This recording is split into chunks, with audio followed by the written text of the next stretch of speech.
योद्धा न्यूज मराठी। चाकणमध्ये वाहतूक कोंडी विरोधात जनआक्रोश। नाशिक फाटा ते चांडोली महामार्गावर उड्डाणपुलांची मागणी। राजगुरुनगर/चाकण पुणे नाशिक राष्ट्रीय महामार्गावरील नाशिक फाटा ते चांडोली टोलनाका दरम्यान रोज होणाऱ्या भीषण वाहतूक कोंडीमुळे नागरिक, कामगार, विद्यार्थी आणि रुग्ण त्रस्त झाले आहेत।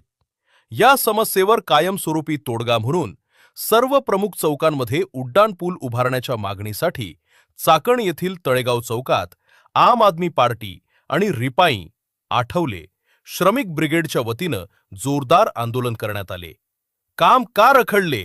भूसंपादनाचा खोळंबा। केंद्र सरकारनं या 30 किलोमीटर रस्त्याच्या रुंदीकरणास मंजुरी दिलीये, मात्र राज्य सरकारकडून 100% भूसंपादन पूर्ण न झाल्यानं कामाला मंजुरी देता येत नसल्याचं केंद्रीय मंत्री नितीन गडकरी यांनी स्पष्ट केले आहे। केंद्राचा निधी रद्द होण्याचा धोका।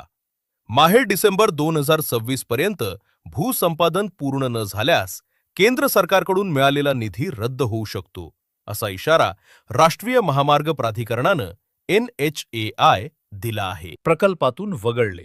18 जुलै 2026 रोजी पुण्यात इतर रस्ते प्रकल्पांचे भूमिपूजन झाले, परंतु भूसंपादनाअभावी या मुख्य रस्त्याचे काम वगळण्यात आले, ज्यामुळे हा प्रकल्प आणखी काही वर्ष रखडण्याची भीती व्यक्त केली जात आहे। आंदोलकांच्या मुख्य मागण्या: चौकाचौकात उड्डाणपूल। सिग्नल चौकांमध्ये उड्डाणपूल नसल्याने शेतमाल, कामगार व रुग्णवाहिका तासंतास अडकून पडतात। त्यामुळे महामार्गावरील सर्व प्रमुख चौकात प्राधान्याने उड्डाणपूल उभारावेत। PMRDAचे बायपास रस्ते। उड्डाणपुलांचे काम सुरू असताना वाहतूक कोंडी वाढू नये यासाठी PMRDAच्या आराखड्यातील मुख्य रस्त्यालगतच्या बायपास रस्त्यांचे काम प्रथम पूर्ण करावे। आंदोलनातील प्रमुख घडामोडी: भूसंपादनात दिरंगाई करणाऱ्या प्रशासकीय अधिकाऱ्यांचा आंदोलकांनी तीव्र निषेध नोंदवला। तसेच या महामार्गावरील वाहतूक कोंडी व अपघातांमध्ये मृत्युमुखी पडलेल्या नागरिकांना 2 मिनिटे शांतता पाळून श्रद्धांजली अर्पण करण्यात आली।